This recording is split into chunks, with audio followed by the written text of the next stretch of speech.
नमस्कार मंडळी, श्री शिवाय नमस्तुभ्यम.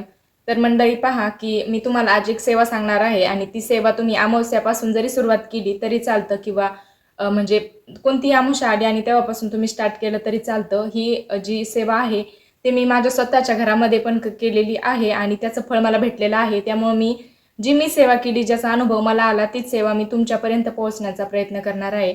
तर पहा, याचे नियम असे आहेत, ही सेवा सांगते मी ते सेवा करण्यासाठी एक नारळ आणि कापूर लागतो. पहा, आपण आरती करतो तो कापूर लागतो आणि एक काडीची पेटी लागते. ह्या तीनच गोष्टी लागतात, जास्त काही लागत नाही. आणि हे सेवाचे नियम असे आहेत की म्हणजे ब्रह्मचर्य नाही राहिलं तरी चालतं, पण आपल्या मासिक पाळीमध्ये नाही करायचं हे, कारण आपण हे स्वामी समर्थांचीच सेवा असल्यासारखं आहे, कारण आपण स्वामी समर्थांचा जप करणार आहोत. असं कुठं सांगितलेलं नाहीये की या दिवसामध्ये तुम्ही करू नका, पण तुमच्या घरामध्ये करत असतील तर तुम्ही नक्की करू शकता. आणि तुमच्या घरांमध्ये जर अशी परंपरा नसेल, म्हणजे पूजा करण्याची परंपरा नसेल, तर करू नका. म्हणजे जशा परंपरा असतील तसं तुम्ही करू शकता. पण ही रोज करायची आहे, कारण रोज जर केलं तर आपल्या घरामध्ये जे नकारात्मकता असते ती जाती. आपण जी सेवा करणार आहोत ना, त्यामुळे ती जाऊन सकारात्मक ऊर्जा आपल्या घरामध्ये येते. आपल्या घरामध्ये पहा, खूप दोष असतात. मंगळ दोष असतो, वास्तू दोष असतो, घरामध्ये सारख्या इडापिडा चालूच असतात. म्हणजे कोणाचं ना काहीतरी दुखत असतं किंवा तुमचं स्वतःचं पण सारखं दुखत असतं. म्हणजे पाय झाले का डोकं दुखतं, अंग दुखतं, पोट दुखतं, काही ना काहीतरी चालूच असतं. तर पहा, ती नकारात्मक ऊर्जा जी असते त्याच्यामुळे ह्या सगळ्या गोष्टी होत असतात. आपल्या घरामध्ये सुख शांती लागत नसते. तर ही सेवा जर केली तुम्ही आणि रोज जर नियमाने केली, पण असं आहे, म्हणजे याचं असं नाहीये की तुम्ही जर आज स्टार्ट केली तर ती कंटिन्यूच व्हावी. तुम्हाला जर कुठं जायचं असेल तरी पण काही प्रॉब्लेम नाही. तुमचे मध्ये 2-3 दिवस गेले तरी चालतं. तुम्हाला जर मासिक पाळी जर आलेली असेल, म्हणजे आपल्याला नाही का, त्याच्यानंतर 4 दिवस पहा, आमच्या इकडं तर नाही करत पूजा, पण तुमच्या तिकडे करत असले तर तुम्ही करू शकता. पण तेवढे 4 दिवस जर नाही केलं, त्याच्यानंतर केलं तरीही चालती. आणि त्याच्यानंतर ही पहा, सूर्यमावळाच्या टायमाला पूजा करायची आहे, कारण त्यावेळेस खरंच म्हणजे प्रदोष काळ असतो, 6 ते 7च्या दरम्यान असतो. पहा, सूर्यमावळायला गेलेला असतो त्या टायमाला, अंधार पडणार असतो त्यावेळेस. तर पहा, ते काय सेवा काय करायची आहे, तर आहे ना, एक नारळ घ्यायचा आहे आणि नारळाची पहा, आपण तोडतो त्याच्यावरचा जो देठ असतो तो असं ह्या साईडने आला पाहिजे आणि नारळ असं आडवं ठेवायचं. माझ्याकडे नारळ, कापूर आणि गाडीची पेटी नाहीये, पण मी तुम्हाला माहिती सांगणार आहे, तुम्ही तसं करायचं आहे.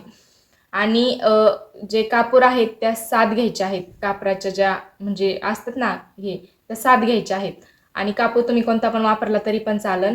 आणि नारळ असा आडवं ठेवलं ना, त्याच्यावरती कापूर टाकायचं एक. आणि मी म्हणजे हातामध्ये नाही घ्यायचा. आपलं देवघर असतं ना, असं देवघर आहे ना, तर देवघराच्या खाली तुम्ही ताट ठेवू शकता किंवा म्हणजे काही पण ठेवू शकता आणि त्याच्यामध्ये नारळ ठेवायचं. तुम्ही हातामध्ये घ्यायचं नाहीये. हातामध्ये घेऊन ही सेवा करायची नाहीये. आणि नारळ तिथं असं आडवं खाली ठेवायचं. त्याच्यानंतर त्याच्यावरती एक कापूर टाकायचा आणि म्हणजे पेटायचा तो पहिला कापूर आणि लगेच मंत्रजाप करायला सुरुवात करायची. मंत्रजाप कोणता करायचा आहे? श्री स्वामी समर्थ, श्री स्वामी समर्थ, श्री स्वामी समर्थ या मंत्राचा जाप करायचा तुम्ही. आणि पहा, 7 कापूर घेतलेले आहेत आपण. ज्या 7 घेतलेल्या आहेत, तर पहिली विजायच्या अगोदर तुम्ही पहिली जर विजली, म्हणजे विजून नाही द्यायची, विजली तरी पण घाबरायचं नाही. आणि विजाय पण आपण लक्ष ठेवायचं त्याच्याकडे, कारण आपण आणि ते 7 जोपर्यंत 7 संपत नाही तोपर्यंत आपण मंत्रजाप करायचा आहे. आपल्या किती पण माळी झाल्या, 11 माळी हो, 21 माळी हो किंवा 108 वेळा जरी मंत्र म्हटलं तरी पण चांगलं आहे. पण तुम्हाला म्हणजे तेवढ्या 7 कापूर जवळपर्यंत जेवढा तुमचा मंत्र म्हणजे म्हणता येईल तेवढा तो म्हणायचा आहे. तर पहा, पहिली टाकायची आणि तो आपल्याला लगेच कळतं. पहा, की ते संपत जर आलं कापूर आपण पेटल्याच्या नंतर, तर थोडी छोटी छोटी होत चालतं असतं त्याचं जे हे असतं ते. तर ते कमी कमी होत चाललं तर दुसरा टाकायचा आणि मंत्रजाप सुरू ठेवायचा. खाली ठेवायचा आहे, कुठं असं ठेवायचं नाहीये. आणि ते 7 पूर्ण करायचे आणि श्री स्वामी समर्थ, श्री स्वामी समर्थ या मंत्राचा जाप करायचा. सोपी सेवा आहे एकदम. त्याच्यानंतर पहा की, आणि हे रोज करायचं आहे तुम्ही. मध्ये जर गॅप पडला तरीही चालेल, काहीच प्रॉब्लेम नाही, कारण ही जी सेवा करत आहोत आपण, ही आपल्या घरामध्ये सकारात्मक ऊर्जा यावी, घरामध्ये सुखशांती लाभावी आणि नकारात्मकता दूर व्हावी यासाठी करत आहोत. याचा असा कुठलाही नियम नाहीये की तुम्ही जर मध्ये गेली तर म्हणजे पूर्ण सगळं संपतं, असा काहीच विषय नाहीये याचा. तर तुम्ही ती सेवा करायची आहे. आणि एक गोष्ट लक्षात ठेवा की पहा, ते नारळ जर समजा आता रोज तुम्ही त्याच्यावरती कापूर टाकणार, पेटवणार नाही का, आणि त्याच्यावरती सेवा करणार, तर ते काय होईल, गरम होऊन होऊन ती आणि सगळ्यात मेन म्हणजे ते नारळ जसं आहे तसं सवतच ठेवायचं आहे. त्याच्यावरचे जे कापटं असते ते कापटं काढायचे नाहीयेत. कापटावरतीच आपल्याला ती सेवा करायची आहे, कारण तुम्ही जर कापड काढले तर आतमध्ये जर त्याच्यावरती कापर, आपण ते गोल नारळ असतं त्याच्यावरती जर ठेवला तर ते एका दिवसात ते नारळ उष्णतेने उलून जाईल, तसं करायचं नाही आहे.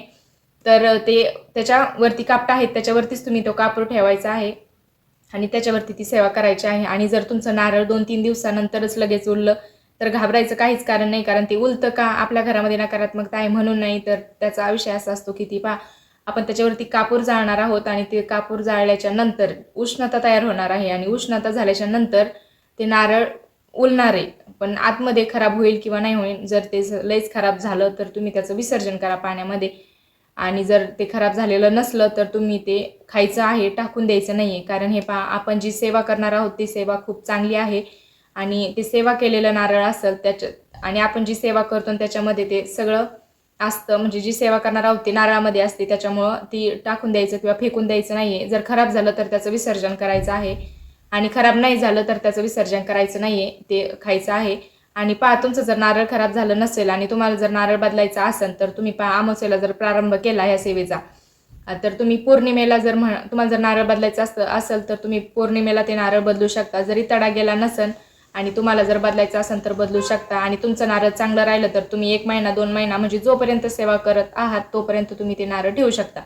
म्हणजे ज्याच्या त्याच्या पद्धतीने करायचं आहे, म्हणजे असं कुठं नाही की तुम्ही ते बदललंच पाहिजे फक्त ते. आणि 100% आहे की ते नारळ उलणारच आहे, पण घाबरायचं नाही आहे आणि ते टाकून द्यायचं नाही. आणि जर त्याला तडा गेला नाही ते तसंच तुम्ही बदललं नारळ दुसरं घेतलं तर पहिल्याचं तुम्ही घरामध्ये काही पण प्रसाद बनवायचा त्याचा खायचं किंवा घरातल्या माणसांना पण द्यायचं आहे, कारण ते चांगलं आहे.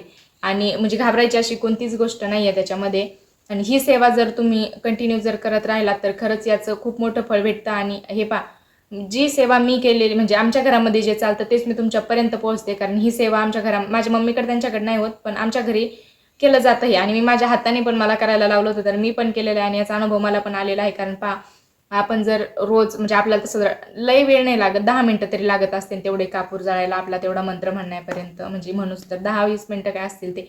पण आपल्या दिवसभरातले आपण जर तेवढे 10 मिनिटं जर दिले, श्री स्वामी समर्थ श्री स्वामी समर्थ असा जर मंत्र जाप केला तर ते आपल्यासाठी चांगलंच आहे. आणि म्हणजे हा मंत्र करताना सकाळी चांगली स्वच्छ आंघोळ करत जा आणि संध्याकाळच्या टायमाला करत जा, कारण संध्याकाळी आपण दिवाबत्ती पण करतोच नाही का. तर त्यावेळेस जरी केलं तरीही चालन, म्हणजे त्याच वेळेस करा शक्यतो, कारण त्यावेळेस टाईम पण चांगला असतो. तसं तुम्ही म्हणजे तुम्हाला टाईम जर असला दिवसभरामध्ये कधी पण टाईम असला तर तुम्ही कधी पण करू शकता.